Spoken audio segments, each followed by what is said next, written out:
careful about who we have talked with because we've been very adamant about keeping it in the area. And we may have turned a deaf ear to things that we shouldn't have. That was our purpose for it.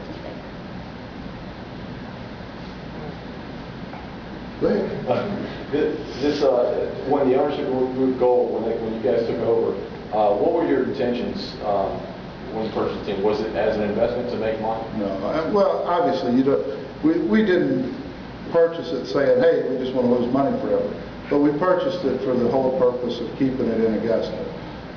To be honest with you, we had thought that 400, 600,000 on the outside would turn it around and have it breaking even. And I made the comment standing right here in this room that if it just got to where it broke even and ran on and on forever, we'd be tickled to death. Our long-term goal with it was to stabilize it and then reach out to some community folks to get more ownership in the community, to get our roots deeper in. I mean, if you're a builder and buying millions of dollars from a supplier, a local supplier, there's a good shot that if you own part of the team, they might invest, whereas they might not in otherwise. So part of our goal was to do that, and it just got accelerated when the perfect storm hit a few weeks ago.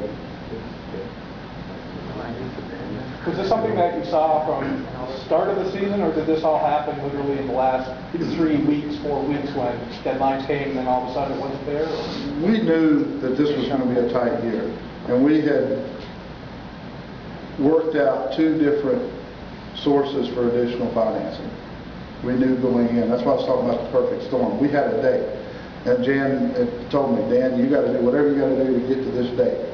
And what basically happened on those 2 sources is, and it was both the same Friday. You talk about the day being Black Friday for Shopper. It was our Black Friday. I mean, the one deal unraveled at 10 in the morning, and we said, boy, it's sure a good thing we put Plan B into place, and Plan B unraveled at 2 o'clock in the afternoon. That was what created the urgency of it. I mean, we had progressed along and were on track, and quite frankly had made all of our commitments up to that date. But then when we lost that funding, we started squeaking.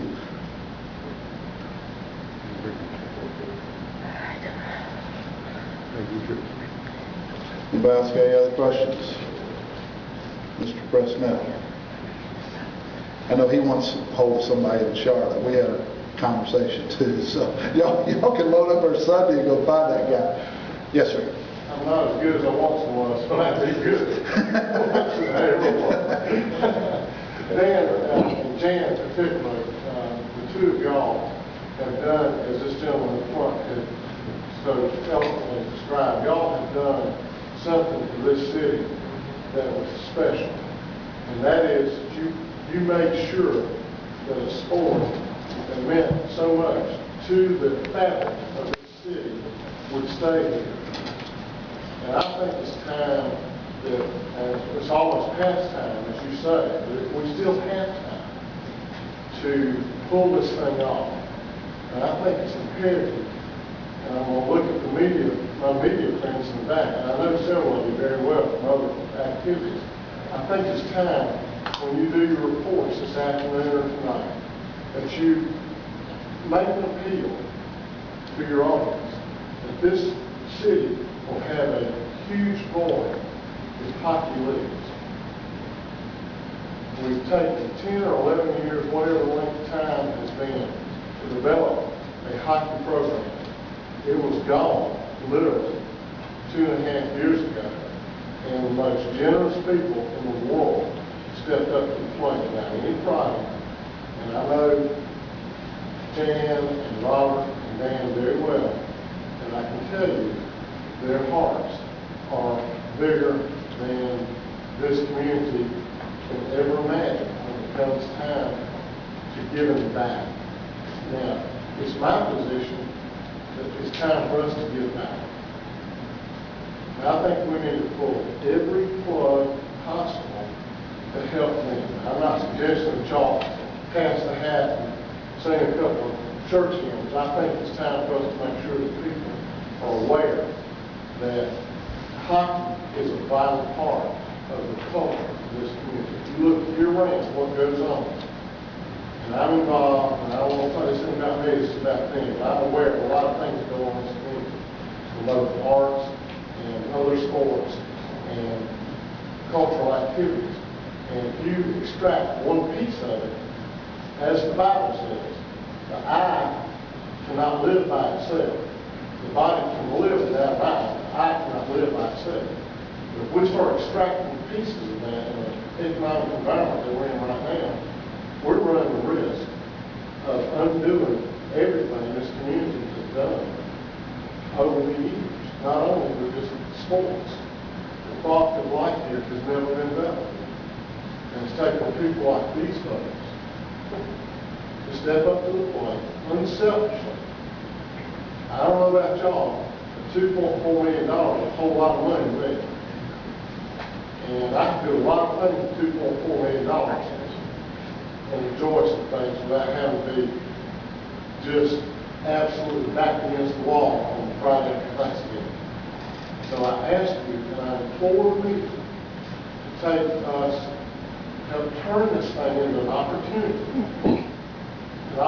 to salvage one of the key pieces of this city's life over the winter months. It's like a tapestry. If that banner behind the jam is a piece of tapestry, if you reverse that tapestry, it is an absolute mess. If you look at tapestry real carefully, it's all these screens here and there and everything. When you turn that tapestry to face the public, it's absolutely perfect. We've got to do a little bit of tweaking on the tapestry. And I implore you to spread the word.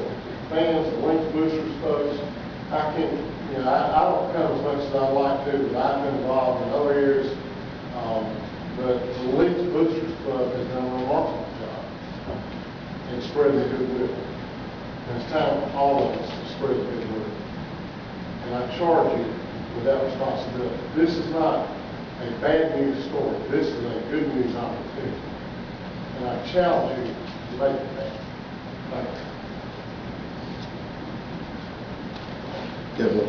Would an increase in attendance help at all at this point, or would it still be, I mean, it sounds like you still need an owner. I think we're going to have, an investor or somebody that, a partner or an investor without any case, because quite frankly, we've got one more home game and then we're gone for 3 weeks. 3 weeks we're out of town. So, the long story short is we've got to have somebody quicker than we can do it with just attendance. A huge attendance night tomorrow night. We're very hopeful that one or both of the folks will be in town that are talking to us from out of town. Might make the conversation easier if the building's not full of people. So, it can't hurt anything at all. And our attendance is up this year. We go through our October, November always because of other events in the building, but our attendance numbers are even up this year over last. So